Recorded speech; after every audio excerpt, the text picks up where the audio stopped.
আমি চাই যে এটা শুধু বাগেরহাটের না, এটা কিন্তু আমাদের মানে বাগেরহাট জেলার সবথেকে মানে ট্র্যাডিশনাল খাবার। গ্রাম বাংলার একটা ঐতিহ্য যেটা ধরে রাখার জন্য আমাদের বাগেরহাটে এখানে পিঠা উৎসব আয়োজন করা হয়েছে 2 দিন ব্যাপী। এবং আমরা অত্যন্ত আনন্দের সঙ্গে মজা করে এই মজার পিঠাগুলো উপভোগ করছি। ডালের পিঠা খেয়েছি, তারপরে হচ্ছে গাজরের পিঠা, গাজরের হালুয়া। অনেক ধরনের পিঠা খেতে পাচ্ছি যেটা শহরে আসলে অ্যাভেলেবল না। আমাদের বাগেরহাটের একটা ঐতিহ্য, যেখানে বাগেরহাটের যেসব ফুড আছে, বিশেষ করে পিঠা পুলি যেগুলো আছে, বিশেষ করে সিয়াই পিঠা, হাঁসের গোশ, এটাকে আমরা যেহেতু পর্যটন নিয়ে কাজ করছি, আমরা চাই যে এই বাগেরহাটের যে খাদ্য সামগ্রী আছে, পিঠাপুলি আছে, এটা আমরা দেশ বিদেশে ছড়াই দিতে চাই। যেহেতু ঐতিহাসিক মসজিদের শহর বাগেরহাট, আমরা পর্যটনটাকে সমৃদ্ধ করতে চাই। বাগেরহাটের পর্যটনটাকে প্রচারণা যাতে বেশি হয়, মানুষজন যেন আকৃষ্ট হয় বাগেরহাটের প্রতি, সেই জন্যই আমরা এই মেলার আয়োজন করেছি, পিঠে উৎসবের আয়োজন করেছি। এটা হচ্ছিল বাগেরহাট পর্যটন ফোরাম থেকে আমরা এটা আয়োজন করেছি। আমি আমার টিম নিয়ে এই প্রথমবারের মতো হচ্ছে এই পিঠা উৎসবে অ্যাটেন্ড করেছি, এবং আমি না, এই যে আমার যে স্টুডেন্ট এবং গার্জিয়ান, এরা সবাই সারা রাত ধরে এই সব ধরনের পিঠে বানিয়ে আমাকে সহযোগিতা করেছে। যেহেতু এই টিমটা শুধু আমার না, এটা ওদেরও টিম। আর একটা কথা বলতে চাই, এটা হচ্ছে সিআই পিঠা এবং হাঁসের মাংস। সানবিট সব দিবে সামাল। সানবিট ম্যাজিক প্রেস ডিশওয়াশিং এর মাথা ঘোরানো সলিউশন। আমি চাই যে এটা শুধু বাগেরহাটের না, এটা কিন্তু আমাদের মানে বাগেরহাট জেলার সবথেকে মানে ট্র্যাডিশনাল খাবার।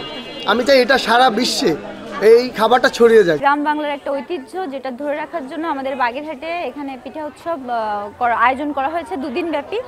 আজ প্রথম দিন আমাদের, তো বিভিন্ন রকম পিঠা আমরা সবাই মিলে আয়োজন করার চেষ্টা করছি। আর আমি নিজে থেকে উদ্যোগ নিয়ে এই যে আমাদের ছোটোখাটো একটা সংগঠন আছে, সেখান থেকে আমাদের কিছু পিঠা আনার চেষ্টা করছি আমরা। তার ভিতর পুলি পিঠা, পাটিসাপটা, তারপর আপনার তেলে পিঠা, ভিজানো পিঠা, এই বিভিন্ন রকম পিঠার আয়োজন করা হয়েছে শুধু এই কারণে যাতে গ্রামের ঐতিহ্য ধরে রাখা যায়। বাগেরহাটবাসী যেন এই ঐতিহ্যটাকে ভুলে না যায়। এই যে নতুন বাংলাদেশের যারা কর্ণধার হিসাবে আবির্ভূত হয়েছে, তারা যেন আমাদের এই সংস্কৃতিকে আরও বেশি দূর এগিয়ে নিতে পারে, সেই প্রত্যাশা জানাচ্ছি। আমাদের বাঙালি সংস্কৃতির ঐতিহ্যের সঙ্গে মিশে আছে পৌষ মাসে পিঠা পার্বণ উৎসব। তো আমি মনে করি যে আমাদের এখন নতুন যে প্রজন্ম আসতেছে, তারা পড়ালেখা বা যান্ত্রিক জীবনে এতই ব্যস্ত যে তারা এইসব পিঠাপুলির সঙ্গে পরিচিত হওয়ার জন্য আমার মনে হয় যে প্রতি বছর এরকম পরিসরে পিঠা মেলা হওয়ার প্রয়োজনীয়তা আছে, এবং আশা করি প্রতি বছর এমন হবে। অনেক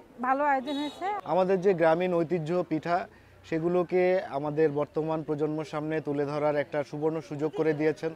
আমরা খুবই আনন্দিত, এবং আমরা অত্যন্ত আনন্দের সঙ্গে মজা করে এই মজার পিঠাগুলো উপভোগ করছি।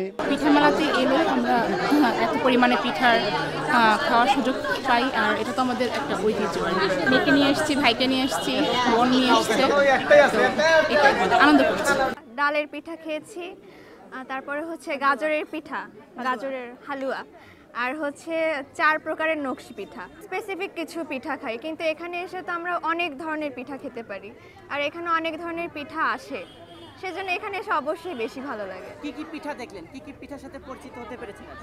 এখানে এসে বিস্কিট পিঠা দেখেছি, কুলি পিঠা, চিতই পিঠা, নকশি পিঠা, সেমাই পিঠা। অনেক ধরনের পিঠা খেতে পাচ্ছি যেটা শহরে আসলে অ্যাভেলেবল না। আর বিভিন্ন আচারও হয়েছে যেগুলো বাসায় বানানো অনেক ঝামেলার, কষ্টের। পিঠা তো বানানো আসলে অনেক মানে লং প্রসেস, যেটা একবারে আমরা খেতে পাচ্ছি। শহরের জীবন যেরকম হয়, সেই হিসেবে প্রতি বছর মেলা হলে ভালো হয়। এই পিঠাটা আসলে মেশিন দিয়ে বানাইতে হয়। আগে হচ্ছে আটা করতে হয় চালের গুঁড়ি দিয়ে, তারপর হচ্ছে মেশিনের মাধ্যমে ওটা ঘোরাইতে হয়। ঘোরাইলে সিয়াই পিঠা মানে সেমাইয়ের মতো বা নুডলসের মতো হোক, ওগুলো পড়তে থাকে, এবং ওটাকে আবার প্রসেস আছে সেদ্ধ করতে হয়। তারপর হচ্ছে রেডি হয়ে যায় খাওয়ার জন্য, এবং মাংসের সাথে খেতে অনেক বেশি মজা। তো আমি চাই বাগেরহাটের এই ঐতিহ্যবাহী পিঠাটা যেন সারা বাংলাদেশ ও সারা বিশ্বে এই পিঠার সুনাম ছড়িয়ে যায়।